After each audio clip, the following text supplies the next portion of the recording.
انہوں نے کہا کہ اس کی سزا یہ کہ جس کے تھیلے میں وہ دستیاب ہو وہی اس کا بدل قرار دیا جائے. ہم ظالموں کو یہی سزا دیا کرتی ہیں. پھر یوسف نے اپنے بھائی کے تھیلے سے پہلے ان کے تھیلوں کو دیکھنا شروع کیا، پھر اپنے بھائی کے تھیلے میں سے اس کو نکال لیا.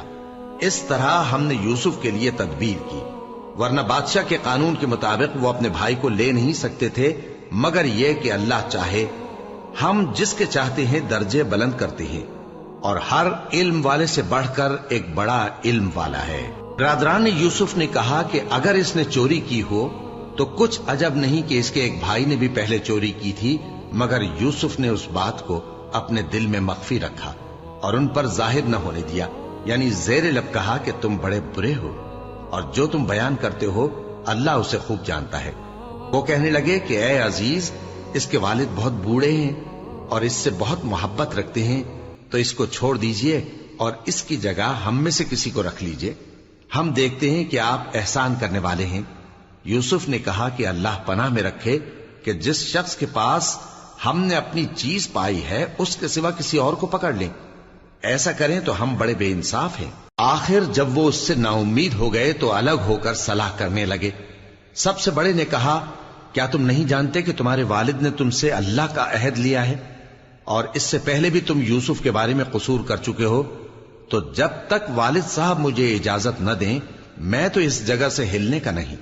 یا اللہ میرے لیے کوئی فیصلہ کرے اور وہ سب سے بہتر فیصلہ کرنے والا ہے. تم سب والد صاحب کے پاس واپس جاؤ اور کہو کہ ابا، آپ کے صاحبزادے نے وہاں جا کر چوری کی اور ہم نے تو اپنی دانست کے مطابق آپ سے اس کے لے آنے کا عہد کیا تھا، مگر ہم غیب کی باتوں کے جاننے اور یاد رکھنے والے تو نہیں تھے.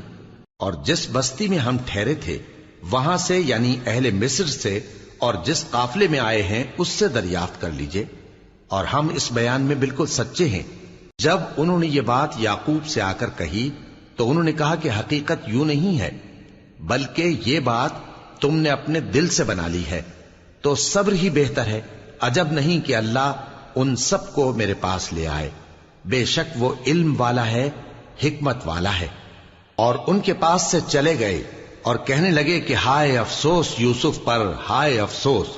اور رنج و الم میں ان کی آنکھیں سفید ہو گئیں اور ان کا دل غم سے بھر رہا تھا. بیٹے کہنے لگے کہ واللہ آپ تو یوسف کو اسی طرح یاد ہی کرتے رہیں گے یہاں تک کہ آپ گھل جائیں گے یا جان ہی دے دیں گے. انہوں نے کہا کہ میں تو اپنے غم و اندوہ کا اظہار اللہ سے کرتا ہوں اور اللہ کی طرف سے وہ باتیں جانتا ہوں جو تم نہیں جانتے. اے بیٹو، یوں کرو کہ ایک دفعہ پھر جاؤ اور یوسف اور اس کے بھائی کو تلاش کرو، اور اللہ کی رحمت سے نا امید نہ ہونا کہ اللہ کی رحمت سے تو کافر لوگ ہی نا امید ہوا کرتے ہیں. پھر جب وہ یوسف کے پاس گئے تو کہنے لگے کہ اے عزیز، ہمیں اور ہمارے اہل و عیال کو بڑی تکلیف ہو رہی ہے اور ہم یہ تھوڑا سا سرمایہ لائے ہیں، آپ ہمیں اس کے عوض پورا غلہ دے دیجئے اور ہم پر خیرات کیجئے کہ اللہ خیرات کرنے والوں کو ثواب دیتا ہے. یوسف نے کہا، تمہیں معلوم ہے کہ جب تم نادانی میں پھنسے ہوئے تھے تو تم نے یوسف اور اس کے بھائی کے ساتھ کیا کیا تھا؟ وہ بولے، کیا واقعی تم ہی یوسف ہو؟ انہوں نے کہا، ہاں میں یوسف ہوں. اور بن یامین کی طرف اشارہ کر کے کہنے لگے، یہ میرا بھائی ہے. اللہ نے ہم پر بڑا احسان کیا ہے. جو شخص اللہ سے ڈرتا اور صبر کرتا ہے تو اللہ نیکوکاروں کا اجر ضائع نہیں کرتا.